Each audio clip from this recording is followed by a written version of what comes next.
On September 21st, 2011, the state of Georgia wrongfully executed a black man, Troy Davis. He was likely innocent.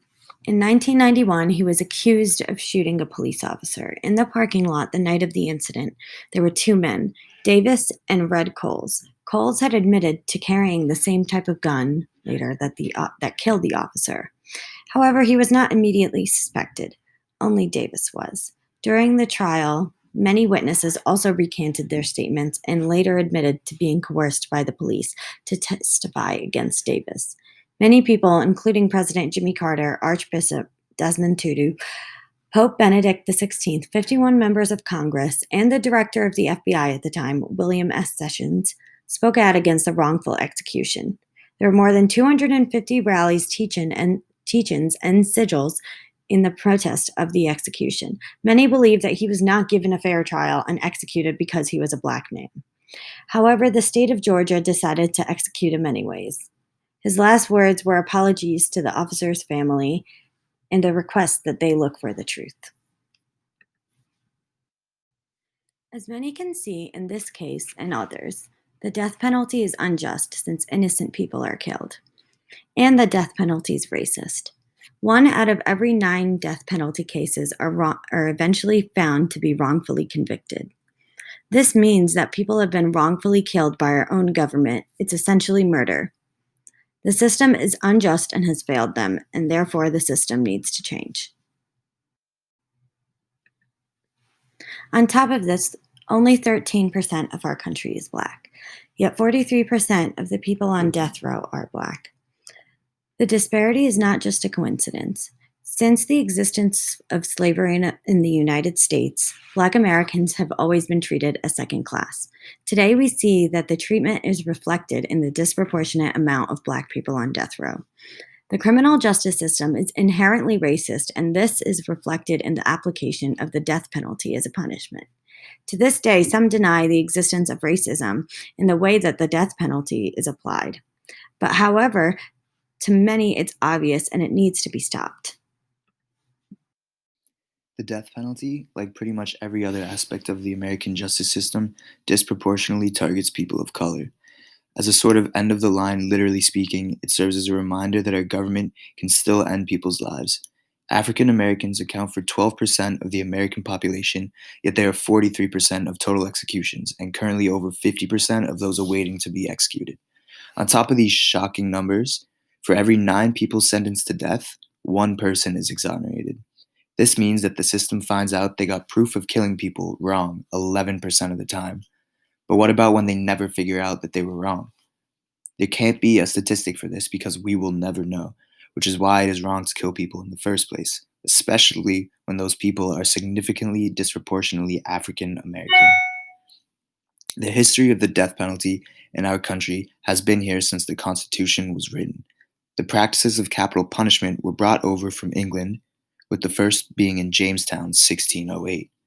Moving forward, whether it was through the law or not, black individuals were targeted and lynched for hundreds of years to come. To this day, that number is still disproportionate because of our country's history. Justice USA is a national organization that works to transform the justice system. It does so by promoting responses to violence that breaks cycles of trauma.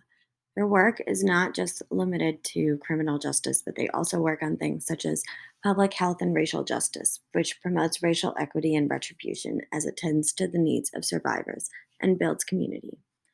We interviewed Sarah Kraft, a member of their team who is the program director behind ending the death penalty nationwide. She and her partners helped with abolishing the death penalty in Colorado.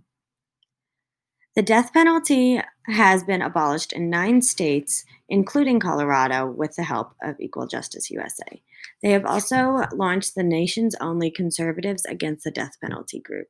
They've built coalitions between the incarcerated, law enforcement, and victims, all against the death penalty.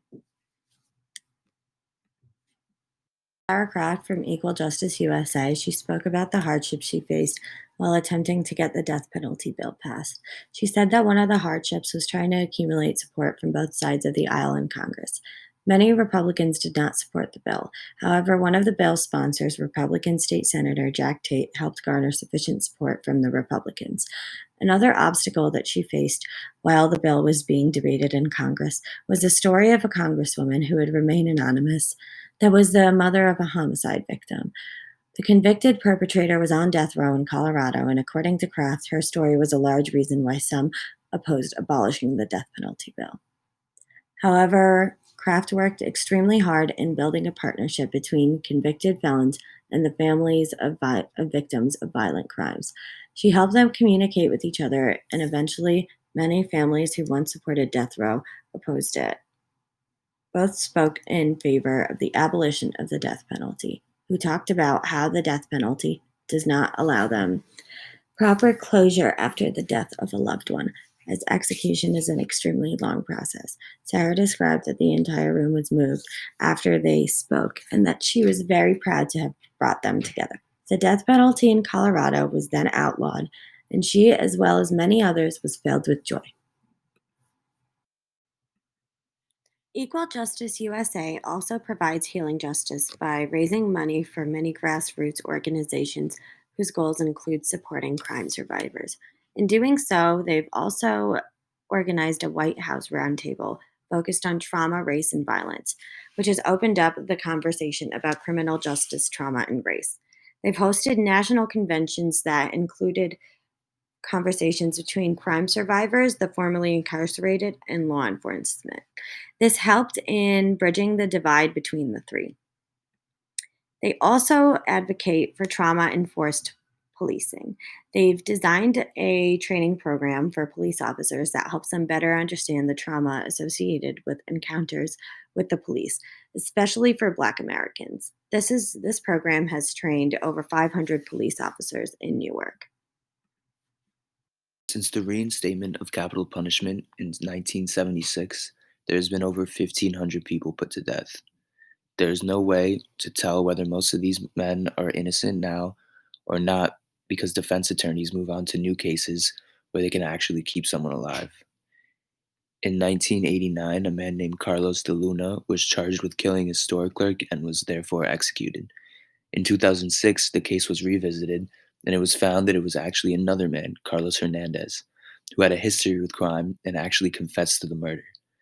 This is one of many cases where evidence is overlooked and people were killed only to later be found innocent.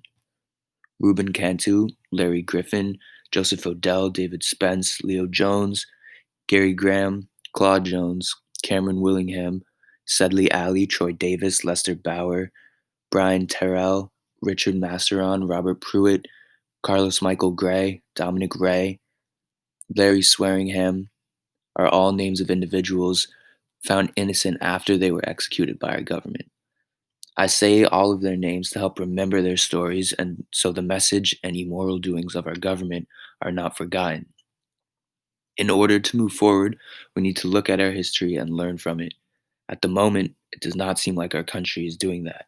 And therefore, we need to look at these individuals of the past and learn from it so America does not purposefully kill any more innocent people.